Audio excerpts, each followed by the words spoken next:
भगवान श्री विष्णु ने क्यों लिया था मत्स्य अवतार? चलिए जानते हैं इसके पीछे की अद्भुत पौराणिक कथा। नमस्कार, मैं हूं सुप्रिया और आप देख रहे हैं जीवांजलि.com। जब सृष्टि पर अज्ञान और अधर्म का अहंकार छा जाए, जब वेदों की ज्ञान गंगा लुप्त हो जाए और जब ब्रह्मांड का संतुलन डगमगाने लगे, तब स्वयं भगवान को अवतरित होना पड़ता है।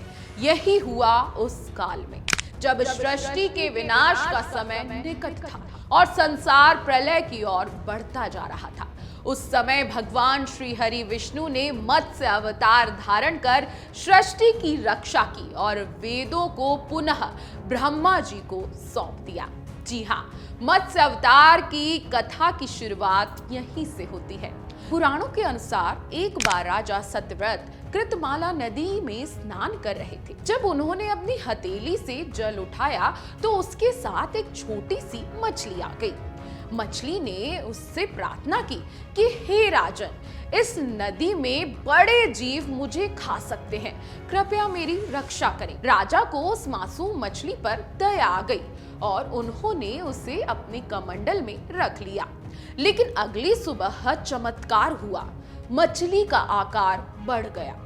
राजा ने उसे घड़े में डाल दिया, फिर सरोवर में डाला, फिर नदी में डाला, लेकिन अंत में मछली को सागर में डालना पड़ा। लेकिन वह स्थान भी मछली के लिए छोटा पड़ गया। जब मछली ने प्रकट किया अपना दिव्य रूप, तो फिर क्या हुआ? तब राजा सत्यव्रत ने पूछा, आप कौन हैं? मछली ने उत्तर दिया, मैं ही विष्णु हूँ। मैं यह रूप धारण किया है क्योंकि सृष्टि को मुझे बचाना है। भगवान विष्णु ने बताया कि दैत्य हैग्री वेदों को चुराकर जल में छिपा गया है। उसके कारण संसार में अज्ञानता और अधर्म फैलता जा रहा है।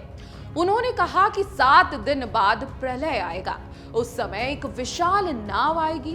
राजा को उसमें 7 ऋषियों, विभिन्न बीजों, औषधियों और जीवों के प्रतिनिधित्व रूप को साथ लेकर सवारी करनी है और उन्हें आगे ले जाना है। अब प्रलय और मत्स्य अवतार का क्या चमत्कार है, ये सुन लीजिए। 7वें दिन जब प्रलय आया तो संपूर्ण पृथ्वी जलमग्न हो गई। राजा सत्यव्रत ने भगवान की आज्ञा का पालन किया। वे नाव में 7 ऋषियों और आवश्यक वस्तुओं के साथ सवार हुए। तभी जल में एक विशाल स्वर्णिम मत्स्य प्रकट हुआ।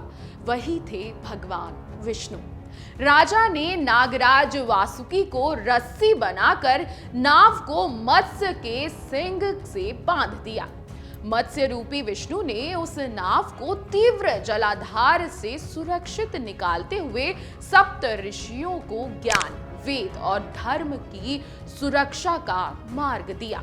वेदों की पुनः स्थापना हुई और धर्म की रक्षा भी। जी हाँ, प्रलय समाप्त होने के बाद भगवान ने हयग्रीव राक्षस का वध किया और चारों वेदों को ब्रह्मा जी को सौंप दिया।